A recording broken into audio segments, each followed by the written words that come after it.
सालेहनी हम हो तो के दिलवा में ऐसे अड़सा लेहनी हमसे पत्थरिया गुर्दा नाराज हो गई। आज तो एकदम जौहर लागत तारू हो। आवा चाट के मर जा। का रे साला हरामी, बोल रे साला दोगला। आज ले तो हमरा घर के हाथ ना लगैलस, ते काहे लगैली हस? का उखड़बो, आवा फरिया लो। ए भैया झगड़ा छोड़। हे तू क्या हुआ?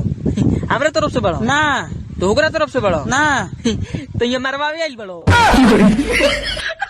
हमार गर्लफ्रेंड बोल रहा है कि धीरे धीरे से मेरी जिंदगी में आना।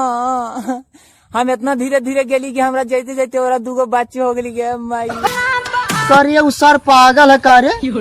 दुनिया दही गुड़ चाटल उसार ढोढ़ी चाटत है।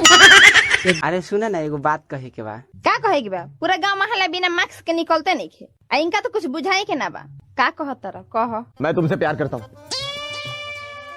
झूठ, बिल्कुल झूठ। शर्म आती है मुझे अपने आप पर कि मैंने तुम जैसे दोगले आदमी से प्यार किया।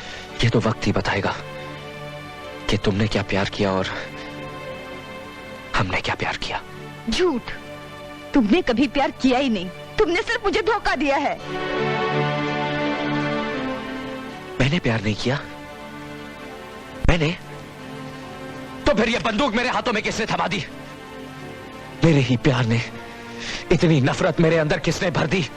मेरे ही प्यार ने। वतन, मुल्क, देश, बाबूजी, घर, मां, क्या नहीं खोया मैंने अपने इस प्यार के खातिर। इस प्यार ने तो मेरी सारी जिंदगी बदल कर रख दी। और तुम कहती हो मैंने प्यार नहीं किया। जब दिल ही टूट गया जी कर क्या करेंगे। का भाई काहे रोताड़ा? का बताई मैडम जी, हम बहुत मजबूरी में बानी। हम जाना तनी के जन्म में रहुआ हमारा किस्मत में नहीं खे, लेकिन अगला जन्म में रहुआ नाम के रेखा अपना हाथ में घिंचवा के आए। और एगो इम्पोर्टेंट बात, रहुआ बहुत सुंदर बनी। हमरो से सुंदर लौका रहुआ मिल जाए, एगो अच्छा लड़का देख के बियाह कर ले। और त्रिभुवना ठीक नहीं खेरवा खाती, वो भैंसा लोटबा। का भाई काहे दुखी होता नहीं मैडम जी? हमके पता बा कि रउआ हमरा से प्यार करे लगल बानी। अरे ना ना, ऐसन बात नहीं खे। तो जे भी बाड़ा, जैसन भी बाड़ा, ना जाने काहे तोरा साथे बात करे में हमरा बहुत अच्छा लागत रहे। पर अब तो तोहर शादी हो जाई तो तू अब तो हमरा मिले ना आई बा, बस यही से। ऐसे कैसे ना मिले? अरे वो जब भी बुलाए हम घप देना चल है।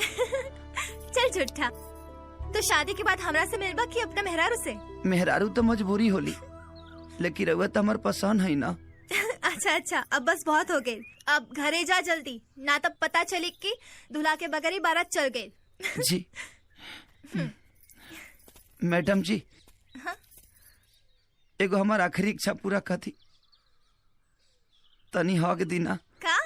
हाँ, हाँ हीरो हीरोइन फिल्मिया में अलग होके से पहले हगे लालो ना, और सही रहुआ हक दीना। अच्छा हक चाहिए? हाँ तो ऐसन बोलो ना, हक करी।